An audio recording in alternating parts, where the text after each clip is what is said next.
Cette vidéo est financée par vos dons et disponible sous licence Creative Commons. N'hésitez pas à la partager, la réutiliser, la modifier, bref, vous l'approprier en accord avec la licence. Bon visionnage. Bien le bonsoir. Comme toujours, commençons par les planètes. Tout d'abord, nous avons Mercure qui est actuellement quasiment à son élongation max. C'est donc le moment parfait pour pouvoir l'observer. Évidemment, elle reste proche du Soleil, on attend donc bien que le Soleil soit couché pour pouvoir sortir les instruments. Mars, quant à elle, est toujours visible en première partie de soirée, mais se couche de plus en plus tôt. Et au petit matin, nous aurons Saturne et Jupiter qui se lèveront peu avant les premières lueurs du jour. En prolongation de la queue du cerf-volant que nous avons vu la lunaison dernière, nous allons trouver une étoile particulièrement brillante, qui semble pulser comme une boîte de nuit, Spica de la Vierge. Il n'y a pas vraiment de mythe clair associé à la Vierge, la constellation était bien connue depuis les Babyloniens, en particulier grâce à Spica, son lever héliaque annonçant les semis des blés. D'ailleurs, son nom vient de Spica Virginis en latin, signifiant l'épi de la Vierge. Cette constellation est connue pour son amas, l'amas de la Vierge, et je ne vous parle pas ici d'un amas d'étoiles, mais bien d'un amas de galaxies. Entre les deux bras de la Vierge et la queue du Lion, environ 1500 galaxies se regroupent dans environ 8 degrés de champ. Situées entre 15 et 22 mégaparsecs de nous, un grand nombre d'entre elles est assez facilement accessible aux instruments modestes, dont une quinzaine du catalogue de Messier. Je ne peux donc que vous encourager de perdre votre instrument dans la région.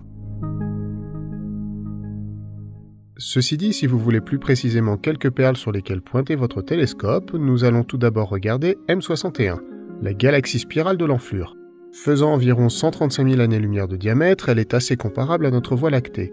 Elle devrait être accessible aux bonnes lunettes et à tous les télescopes, et évidemment, les meilleurs télescopes vous donneront plus de détails. Non loin du bras supérieur de la Vierge, c'est M58 que nous allons trouver. Encore une fois, elle sera accessible aux instruments modestes, mais paraîtra plus comme une galaxie elliptique. Pour faire ressortir les détails, il faudra plutôt vous tourner vers des instruments plus puissants.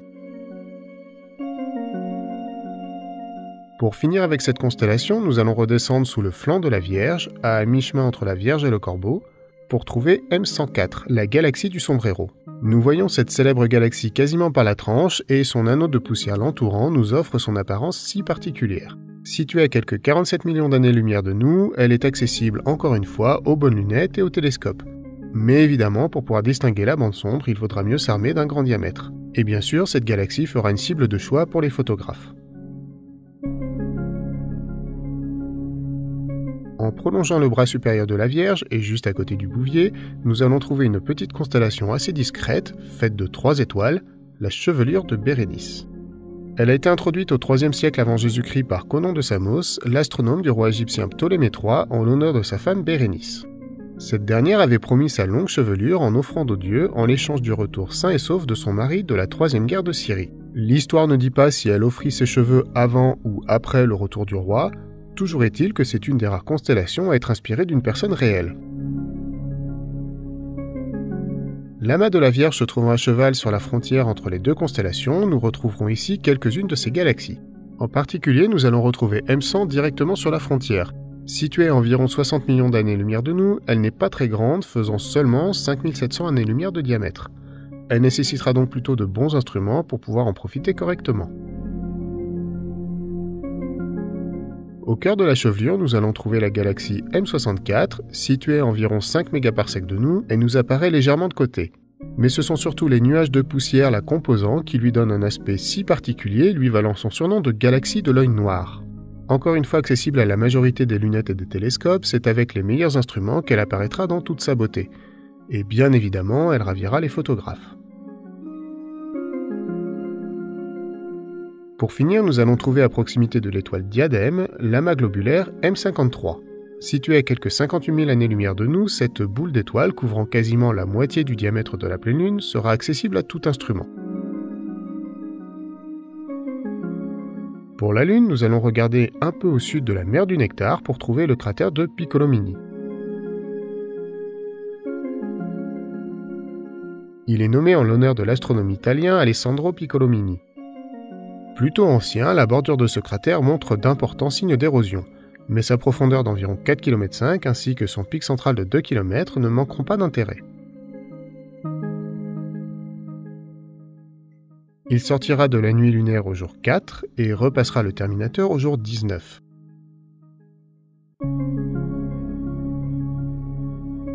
Niveau événement, on est assez gâté ce mois-ci. Tout d'abord, il y a une éclipse de lune le 26 mai. Malheureusement, elle sera non visible en France. Mais si vous avez la chance de vous trouver aux alentours du Pacifique, n'hésitez pas à en profiter. Pensez à vérifier les horaires de l'événement pour votre lieu d'observation, un lien est dans la description.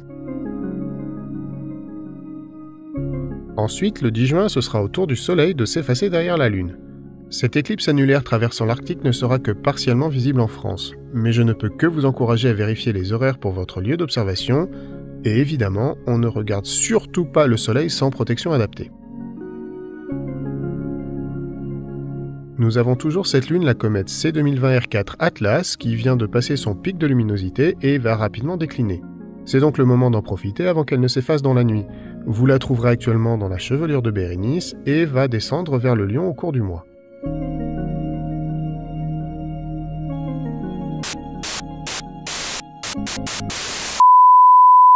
Alors, c'est le mois du futur en plein montage. J'avais hésité à l'inclure la lune dernière et avais totalement oublié cette lune, mais la nova dans Cassiopée vient de faire des siennes en faisant un sacré bond de luminosité. Elle est maintenant visible à l'œil nu. Vous la trouverez assez coordonnée si vous voulez l'observer, et tout instrument fera évidemment parfaitement l'affaire. Je vous mets aussi quelques liens en description. Sur ce, désolé du dérangement, et reprenons le cours normal de cet épisode. Pour finir, le 7 juin, nous aurons le maximum de l'essaim des Ariétides, avec un taux horaire de 54, cet essaim fait partie des plus importants de l'année. En plus, avec une lune en fin de croissance juste avant la nouvelle lune, les conditions seront idéales pour en profiter. Je ne peux donc que vous recommander de sortir admirer ces poussières se consumant dans l'atmosphère. Et comme toujours, les quelques jours précédents et suivant le pic seront bien évidemment tout aussi favorables. Évidemment, je remercie très chaleureusement les tipeurs et les utipeurs qui soutiennent la chaîne. Si vous aussi vous voulez aider et avoir les vidéos en avant-première, les liens sont en description.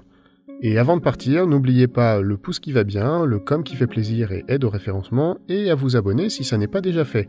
Et surtout, faites tourner aux copains. Sur ce, je vous souhaite une bonne nuit et je vous dis à la prochaine lune.